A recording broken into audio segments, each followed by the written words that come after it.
Hi friends, அனைவருக்கும் வணக்கம். நாம் இன்றைக்கி அதிகளவு மருத்துவ குணம் நிறைந்த கீரை கூட்டு எப்படி செய்யலான்னு பார்க்கலாங்க. இந்த கீரை கண்களுக்கு மட்டும் கிடையாது, தோல் வரக்கூடிய வியாதிகள் எல்லாம் நீக்கிட்டு சருமத்திற்கு நல்ல ஒரு பொலிவை கொடுக்குங்க. ஸோ இந்த அற்புதமான கீரை கிடைச்சா கண்டிப்பாக விடவே விடாதீங்க.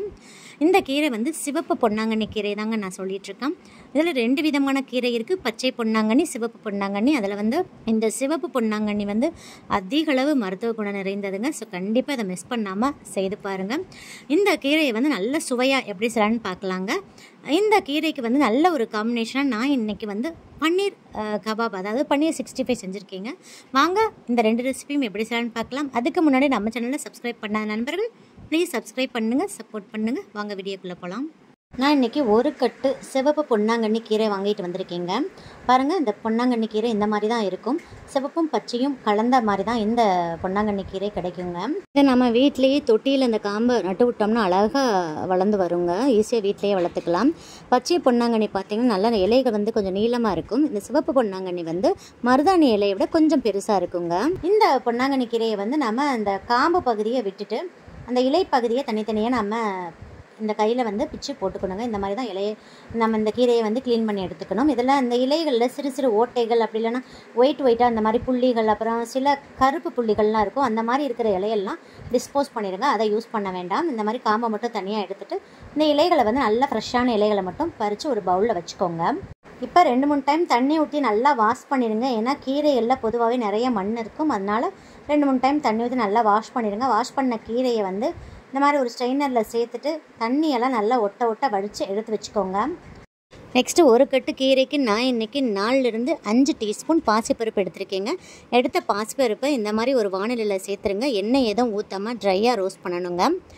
லைட்டாக பொன்னிறமாக சிவந்த கமகமான வாசனை வர அளவுக்கு பாசிப்பருப்பை வறுத்து கொடுத்துருங்க. இந்த மாதிரி வறுத்து செய்கிறதுனால கீரை நல்ல டேஸ்ட்டாகவும் கமகமனு வாசனையாக இருக்குங்க. அதே டைமில் அந்த பாசிப்பருப்புக்கே உரிய வளவளப்பு தன்மை இல்லாமல் கீரை சாப்பிட்றதுக்கு நல்லா இருக்குங்க. அதனால் கண்டிப்பாக வறுத்து செஞ்சுக்கோங்க.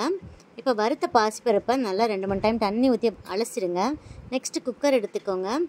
வாஷ் பண்ணி வச்சுருக்கிற பாசிப்பருப்பை சேர்த்துக்கோங்க. 10 சின்ன வெங்காயம் சேர்த்துக்கோங்க. சின்ன வெங்காயம் சேர்த்தா தான் கீரை கூட்டு நல்லா டேஸ்ட்டாக இருக்கும். நெக்ஸ்ட்டு 2 மீடியம் சைஸ் தக்காளி நல்லா கட் பண்ணி சேர்த்துக்கோங்க. தக்காளி ஒரு கீரை கட்டுக்கு நான் அளவாக எடுத்துருக்கேன். நீங்கள் கீரையோட அளவை அதிகரிக்கும் போது தக்காளியோட அளவையும் அதிகப்படுத்தி சேர்த்துக்கோங்க. கொஞ்சம் புளிப்பு சுவை இருந்தால் தான் கீரை கூட்டெலாம் சாப்பிட்றதுக்கு டேஸ்ட்டாக இருக்குங்க. நெக்ஸ்ட்டு நம்ம அலசி வச்சுருக்கிற கீரையை இதில் சேர்த்துடலாங்க. நெக்ஸ்ட்டு 5லேருந்து 6 பூண்டு பல் சேர்த்துக்கோங்க. 1/4 டீஸ்பூன் சீரகம், 2 மிளகாய் வத்தலை கிள்ளி சேர்த்துருக்கேன். உங்கள் காரத்துக்கு தகுந்த மாதிரி சேர்த்துக்கோங்க. நீங்கள் பச்சை மிளகாய் கூட சேர்த்துக்கலாம். நெக்ஸ்ட்டு நார்மல் டீ கிளாஸில் 3/4 கிளாஸ் தண்ணி சேர்க்குறேங்க. தண்ணியோட அளவு அதிகப்படுத்தாதீங்க. தண்ணியோட அளவு அதிகம் ஆயிடுச்சுன்னா ஒரு மாதிரி சொதன்னு ஆயிருங்க. இப்போ பாருங்கள், 1/4 டீஸ்பூன் மஞ்சள் தூள் சேர்க்குறேன். மஞ்சள் தூள் சேர்த்து வேக வைக்கிற பட்சத்தில் அந்த கீரையோட பசுமை தன்மை மாறாமல் அப்படியே இருக்குங்க.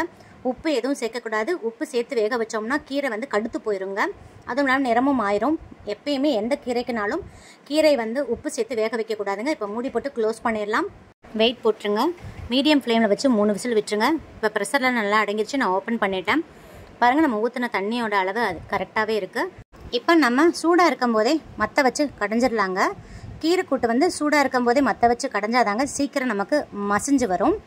இன்கேஸ் உங்களுக்கு தண்ணியோட அளவு அதிகமாக இருந்துச்சுன்னா தண்ணியை மட்டும் ஒரு பவுலில் மாற்றி வச்சுட்டு நல்லா கடைஞ்சிட்டு அதுக்கப்புறம் அந்த தண்ணி அதில் சேர்த்துக்கலாங்க. மத்தில் கடையிறதுக்கு கஷ்டமாக இருந்துச்சுன்னா மிக்ஸி ஜாரில் அரைச்சிக்கலாம். மிக்ஸி ஜாரில் அரைக்கும் போது கீரை நல்லா ஆறிடணும். ஆறினதுக்கப்புறம் தான் நம்ம மிக்ஸி ஜாரில் சேர்த்துட்டு லெஃப்ட் சைடில் ஒரே ஒரு பல்ஸ் தாங்க விடணும். ரொம்ப அரைப்பட்டுச்சுன்னா கீரை சாப்பிடவே முடியாது. அதனால் திரியாக தான் அரைக்கணும். அதனால் லெஃப்ட் சைடில் ஒரே ஒரு பல்ஸ் மட்டும் விட்டுக்கோங்க. இப்போ பாருங்கள், நான் கடைஞ்சிட்டேன். இந்த மாதிரி திரியாக தான் இருக்கணும். இப்போ கொஞ்சமாக 1/4 டீஸ்பூன் சால்ட்டு சேர்த்துருக்கோங்க. சேர்த்துட்டு லைட்டாக ஒரே ஒரு கடை மட்டும் கடைஞ்சிக்கோங்க. இந்த மாதிரி உப்பு எப்பயுமே கீரைக்கு லாஸ்ட்டாக தாங்க சேர்க்கணும். கீரைக்கு உப்பு சேர்க்குறச்சா கம்மியாகவே சேர்த்துக்கோங்க. பாருங்கள், கொஞ்சம் கூட பசுமை தன்மை மாறவே இல்லை, அப்படியே இருக்குது பாருங்கள். இப்போ இதுக்கு தாளித்து ஊற்றிடலாம். 2 டீஸ்பூன் ஆயில் சேர்த்துக்கோங்க. நான் நல்லெண்ணெய் சேர்க்குறேங்க. நல்லெண்ணெய் சேர்த்து செஞ்சிங்கன்னா ரொம்ப டேஸ்ட்டாக இருக்கும். அப்படிலாம் நெய் கூட சேர்த்துக்கலாங்க. 1/4 டீஸ்பூன் கடுகு, 1/4 டீஸ்பூன் உளுந்து சேர்த்துக்கோங்க. கடுகு நல்லா வெடித்து உளுந்து நல்லா சிவந்து வரட்டும். நெக்ஸ்ட்டு 1/4 டீஸ்பூன் சீரகம் நல்லா பொரியட்டும். 2 மிளகாய் வத்தலை கிள்ளி சேர்த்துக்கோங்க. நெக்ஸ்ட்டு 5 சின்ன வெங்காயத்தை நல்லா ஃபைனாக சாப் பண்ணி வச்சுருக்கேன், அதையும் சேர்த்துடலாம். நெக்ஸ்ட்டு ஒரு கொத்து கருவேப்பிலையை சேர்த்துக்கலாங்க. வெங்காயம் நல்லா சிவந்து பொன்னிறமாக வர அளவுக்கு வறுத்து கொடுத்துருங்க. அப்போ தான் கீரை நல்லா டேஸ்ட்டாக இருக்கும். இப்போ வந்து ஸ்டவ் ஆஃப் பண்ணிடலாம். ஸ்டவ் ஆஃப் பண்ணிவிட்டு ஒரு பிஞ்ச் பெருங்காயத்தூள் சேர்த்துக்கலாங்க. இப்போ இந்த தாளிப்பு இந்த கீரையில் சேர்த்துடலாம். அவ்வளோதான், நம்மளோட சிவப்பு பொன்னாங்கண்ணி கீரை நல்ல கமன்னு வாசனையோட ரெடி ஆயிடுச்சுங்க. இப்போ நெக்ஸ்ட் ரெசிபி பார்த்துடலாம். இதே மாதிரி ஒரு அகலமான மிக்சிங் பவுல் எடுத்துக்கோங்க. 2 டேபிள் ஸ்பூன் கடலை மாவு, next 2 table spoon cornflour, 1 table spoon பச்சரிசி மாவு, 1 டீஸ்பூன் மல்லித்தூள், அரை டீஸ்பூன் கரம் மசாலா தூள், 1 டீஸ்பூன் மிளகாய்த்தூள் உங்கள் காரத்துக்கு தகுந்த மாதிரி சேர்த்துக்கோங்க. நெக்ஸ்ட்டு அரை டீஸ்பூன் மிளகுத்தூள், 1 டேபிள் ஸ்பூன் புளிக்காத கெட்டியான தயிர், 1/4 டீஸ்பூன் சால்ட்டு, அரை லெமனை நல்லா பிழிஞ்சு விட்டுருங்க. நெக்ஸ்ட்டு 1 டீஸ்பூன் நல்ல பொங்க இஞ்சி பூண்டு விழுது எடுத்துருக்கேன், 1/4 டீஸ்பூன் மஞ்சள் தூள். எல்லாத்தையும் நல்லா மிக்ஸ் பண்ணிடுங்க. ஃபஸ்ட்டு இதை நல்லா மிக்ஸ் பண்ணிடுங்க. இப்போ 2லேருந்து 3 டீஸ்பூன் தண்ணி ஊற்றிட்டு கட்டிகளே இல்லாமல் நல்லா மிக்ஸ் பண்ணி கொடுத்துருங்க. இந்த மாவோட பதம் எப்படி இருக்கணும்னா பாருங்கள், நல்லா பேஸ்ட் பதத்தில் இருக்கணும். ரொம்ப தண்ணியாக மிக்ஸ் பண்ணிடக்கூடாது. அதனால் டீஸ்பூன் அளவில் கொஞ்சமாக ஊற்றி இந்த மாதிரி பேஸ்ட் பதத்துக்கு நல்லா மிக்ஸ் பண்ணி கொடுத்துருங்க. நான் 200 கிராம் பன்னீர் எடுத்திருக்கேன். பன்னீரை வந்து நல்லா க்யூபாக கட் பண்ணிக்கோங்க. கட் பண்ணுறதுக்கு முன்னாடி கொஞ்சமாக டேஸ்ட் பண்ணி பாருங்கள். அது புளிப்பு சுவையோடையதாக இருந்தால் அவாய்ட் பண்ணிடுங்க, அதை சாப்பிட வேண்டாம். பாருங்கள், கட் பண்ண பன்னீர் மேலே லைட்டாக ஒரு அரை டீஸ்பூன் கார்ன்ஃப்ளவரை வந்து அப்படியே பன்னீரில் வந்து ஸ்ப்ரெட் பண்ணி விட்டுட்டு இந்த மாதிரி அப்ளை பண்ணி விட்டுருங்க. இந்த மாதிரி செய்கிறதுனால அந்த மசாலா வந்து பன்னீரை நல்லா இழுத்து பிடிச்சிக்கோங்க.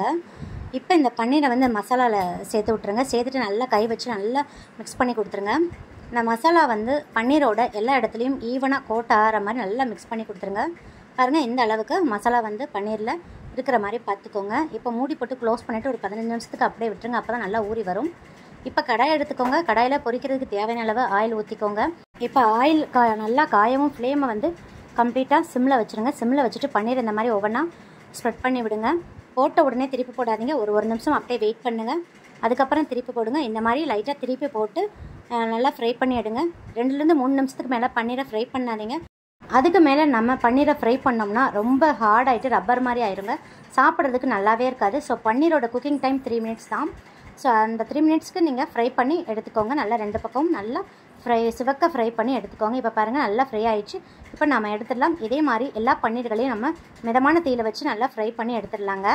அவ்வளோதான், நம்மளோட பன்னீர் 65 செம்ம டேஸ்ட்டாக ரெடி ஆயிடுச்சு. ஃபைனலாக 2 கொத்து கருவேப்பிலையும் இதில் ஃப்ரை பண்ணி சேர்த்துக்கிறீங்க. நீங்கள் சாப்பிட்றதுக்கு 2 நிமிஷத்துக்கு முன்னாடி லைட்டாக லெமனை பிழிஞ்சு சாப்பிட்லாம். டேஸ்ட் அமேசிங்காக இருக்கும். பாருங்கள், நான் ஒரு பன்னீரை நல்லா குத்தி காமிக்கிறேன். எந்தளவுக்கு நல்லா சாஃப்டாக ஸ்பாஞ்சியாக இருக்குன்னு பாருங்கள். ஸோ குக்கிங் டைம் 3 மினிட்ஸ் தான். அதுக்கு மேலே பன்னீரை ஃப்ரை பண்ணாதீங்க. ஸோ இந்த கீரை கடையில் ட்ரை பண்ணும்போது கண்டிப்பாக இந்த பன்னீர் ஃப்ரையும் செஞ்சு சாப்பிட்டு பாருங்கள். காம்போ அசத்தலாக இருக்கும். ஸோ இந்த வீடியோ உங்களுக்கு மிகவும் பிடிக்கும்னு நினைக்கிறீங்க. இந்த வீடியோ பிடிச்சிருந்தால் லைக், ஷேர், கமெண்ட் பண்ணுங்கள். மறக்காமல் சப்ஸ்கிரைப் பண்ணுங்கள். பக்கத்தில் இருக்கிற பெல் ஐக்கானையும் கிளிக் பண்ண மறந்துடாதீங்க. அப்போ தான் டெய்லி அப்லோட் பண்ணுற புத்தம்புது வீடியோக்கள் உங்களுக்கு உடனுக்குடன் நோட்டிஃபிகேஷனாக வந்து சேரும். சுவை அறிந்திட சுவைத்து பாருங்கள். நன்றி, வணக்கம்.